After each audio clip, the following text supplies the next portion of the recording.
E aí, meus feras, meus aprovados, tudo bem com vocês? Como é que vocês estão? Tudo bacana? Vamos falar agora de enriquecimento do urânio. Existe na natureza três urânios isótopos, né? Isótopos são aqueles caras que têm o mesmo número de prótons, aqui é 92, 92, 92, porém, número de massa diferente. Bacana? Então, o que é que acontece? Desse urânio 234, só existe traço deles na natureza, só existe traços. Já o urânio 235, esse que serve para fazer fissão, que é o que nós vamos estudar nas próximas aulas, ele tem 0,7% desse cidadão na natureza. E o urânio 238, que não sofre fissão, ele chega a ter 99,3% de abundância desse cara na natureza.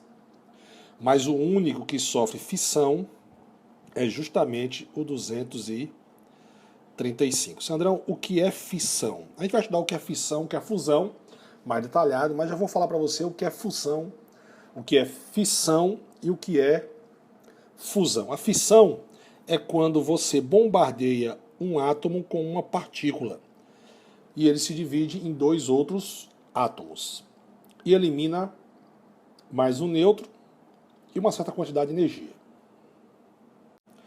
Então, Sandrão, o que acontece com o urânio 238? Porque quando você recolhe da natureza, vai vir esses dois cidadãos aqui, né? Então, na verdade, o método de enriquecimento do urânio é separar o urânio que sofre fissão, que é o 235, do urânio que não sofre fissão, que é o 238.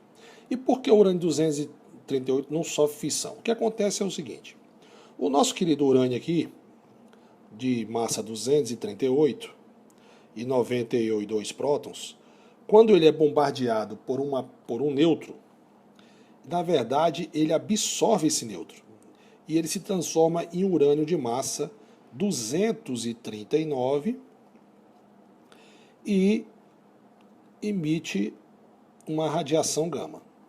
Esse urânio 239, espontaneamente, ele se transforma em netúnio, de massa 239, aqui é 92 prótons, tá, galera? Então, 299, ele espontaneamente ele se transforma em netúnio, porque espontaneamente ele emite uma partícula beta, espontaneamente. Então, ele não serve para fazer fissão, porque ele não consegue, lembrando que fissão, ele separa o núcleo, ou seja, era para produzir dois núcleos diferentes do urânio. Isso aqui é fissão, ok? Então funciona mais ou menos assim: o cara vai lá e pega uma amostra natural de urânio na natureza. E ele vai separar o urânio 235,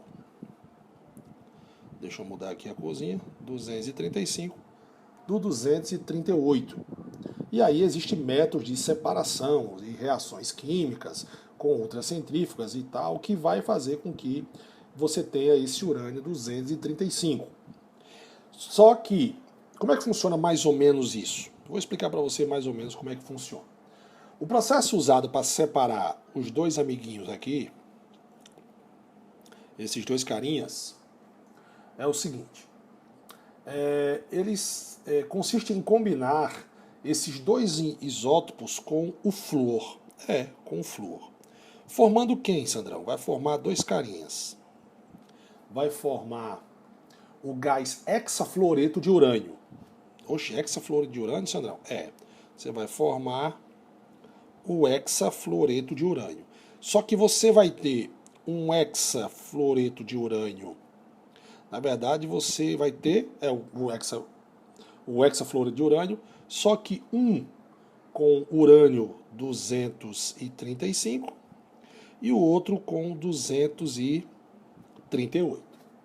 Certo? Aí você vai ter um cilindro, vou desenhar aqui mais ou menos um cilindro, certo? Você vai ter um cilindro giratório, beleza? Que tem duas paredes porosas. Aí o que é que acontece? A parede interna, tá? A parede interna ela é porosa. Como o urânio 235 ele é mais leve, então ele atravessa a parede porosa, certo? Então ele atravessa primeiro a parede porosa por difusão. E aí, meu jovem, o que que acontece?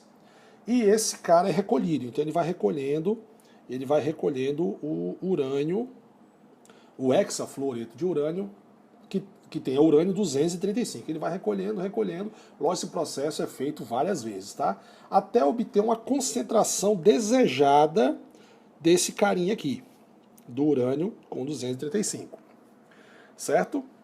Você tem que chegar a mais ou menos 98% desse cara para você poder fazer a fissão, né?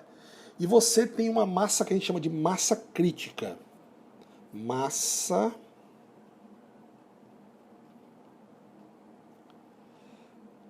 crítica, certo? O que é a massa crítica? É a massa mínima para que o cara possa sofrer fissão e que seja capaz de sustentar a reação, porque você tem que sustentar a reação de fissão. A gente pode chamar de massa crítica ou massa físio também, certo? Então, ou seja, você tem que sustentar a reação em cadeia. Bacana, porque vai ser uma reação em cadeia que a gente vai ver lá na próxima aula, que vai ser de fissão e fusão, certo?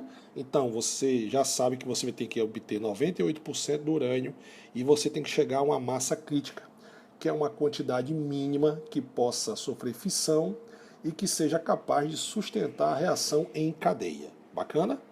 Então vamos para a nossa próxima aula, que vai ser sobre fissão e fusão nuclear. Fica com a gente, não saia não. Bora lá.